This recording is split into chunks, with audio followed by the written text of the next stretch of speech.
Let's try something. For the next few seconds, forget everything you know about yourself. Your name, your job, how much money is in your bank account, whether your body works the way you want it or not, what country you were born in, who your parents are, all of it gone. You are about to be dropped into a society, but you don't know who you'll be when you get there. You might be rich or homeless. You might be healthy or have a condition that costs more to treat than you'll ever earn. You might be born into a family that reads to you every night, or one that can't afford to feed you breakfast. You have absolutely no idea. And before you get dropped in, you have to answer one simple question. How should this society work? What rules do you want? How should money be split? What happens when someone gets sick? Or what happens when someone can't find work? You have to decide it right now, and you will live with whatever you choose. And here is the cool part about all of this. When researchers actually ran this experiment, not as a thought exercise, but in a lab with real people and real stakes, something happened that nobody expected. People usually agreed, not on everything of course, but across political lines, across income levels, across countries.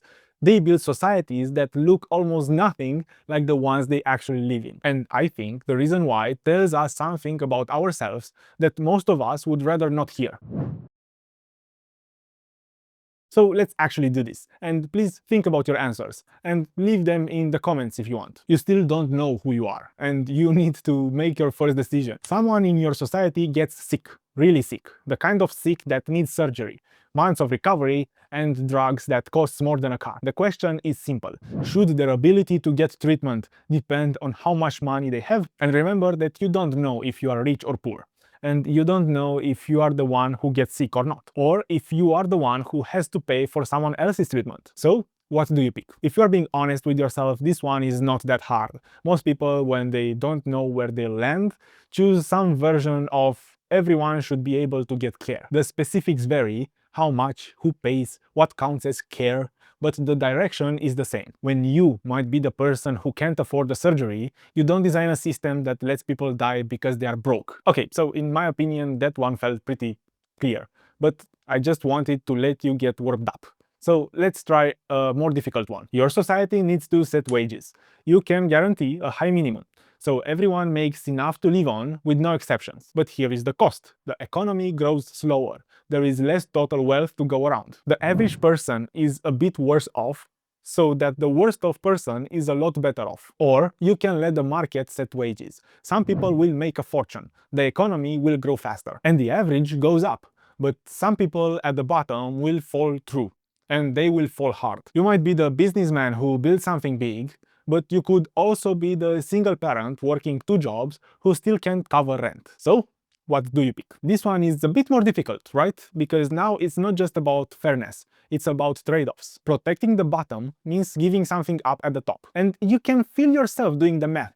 What are the odds I end up at the bottom? What are the odds I end up at the top? That tension you are feeling right now is the whole point. Because a man in 1971 sat down and tried to work through that exact tension.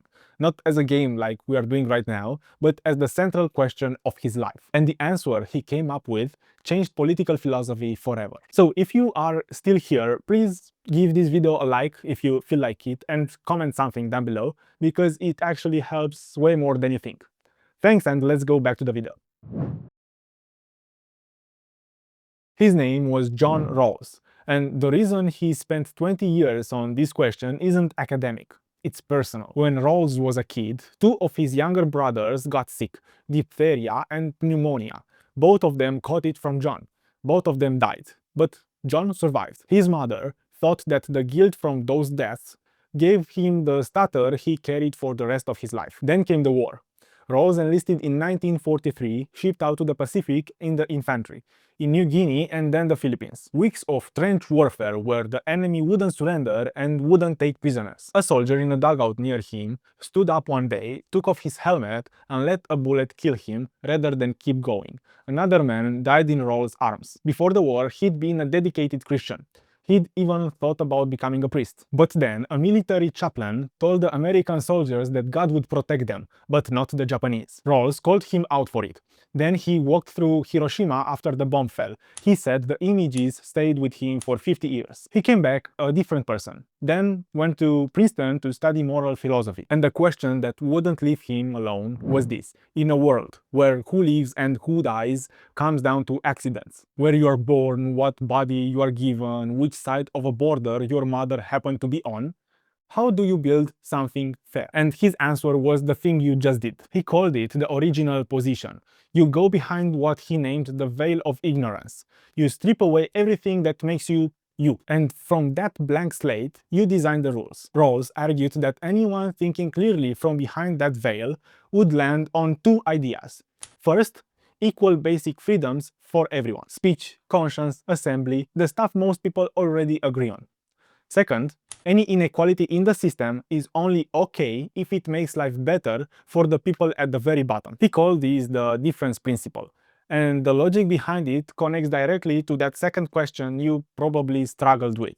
Rawls said, if you don't know where you'll end up, you don't gamble. You don't bet on being the winner. You make sure the worst possible position isn't a death sentence, because that position might be yours. Now, when scientists actually tested this in a lab, Rawls turned out to be mostly right, but not exactly right. In the late 80s, researchers put groups of people behind a simulated veil, students in the US, Canada, and Poland, and asked them to pick a system. And the groups agreed. They reached consensus almost every time. Rawls predicted that. What he didn't predict was what they would choose. Less than 5% picked his answer, the pure maximize the bottom rule. What most people chose was a middle path. Basically, grow the pie, let the average rise, but guarantee a floor. Make sure nobody falls below a certain line. They wanted fairness, but they also wanted the system to work. So Rawls got the instinct right, protect the people at the bottom. But people are more complicated than his theory allowed for. They don't just think about the worst case. They think about the whole picture. And the whole story lays in this gap between what the theory says and what people actually do. So here is the part I've been building towards. In 2011, two researchers ran a study. They showed over 5,000 Americans 3 pie charts. Each one split a country's wealth in different ways. And without the labels, just the shapes, people had no idea which shape represented which country. So I'll give you the same treatment. Which society would you want to live in if you didn't know where you'd land? I'll give you 5 seconds. One was the United States, one was Sweden, and one was a perfectly equal split. So let me know in the comments what you picked and why. So in the research, 92% picked Sweden. Not the equal one or some fantasy, but Sweden. A country with billionaires and inequality and real problems, but with a floor that catches people. Americans, Republicans and Democrats, rich and poor, looked at their own country's wealth distribution without knowing it was theirs.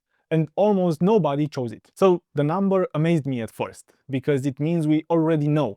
We know what fair looks like. When you strip away the labels and the policies and the identity, when you put people behind something like that veil, they build the same kind of world almost every time. Not necessarily some kind of utopia, not even pure equality, just a world with a floor. And then they go home and they vote for the world without one. But why?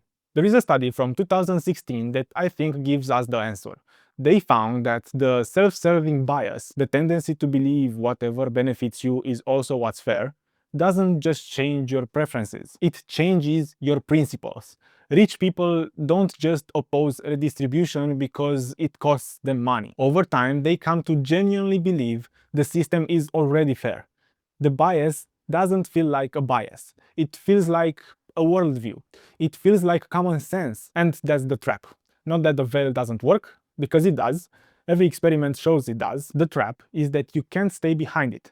The moment you know who you are, your income, your health, your postcode, you start building reasons why the system that benefits you is the right one. Not because you're evil or something, but because that's what brains do. Rawls knew this. That's why the veil was a thought experiment and not a policy proposal. He wasn't naive enough to think he could actually put a government behind it. He was trying to give you a tool, a way to check yourself, to ask, would I still support this if I didn't know it was going to be me on top? And most of the time, the honest answer is no. The veil of ignorance works. That was never the problem. The problem is that we live our entire lives on this side of it. So I hope you enjoyed this video. Thanks for watching, and I'll see you in the next one.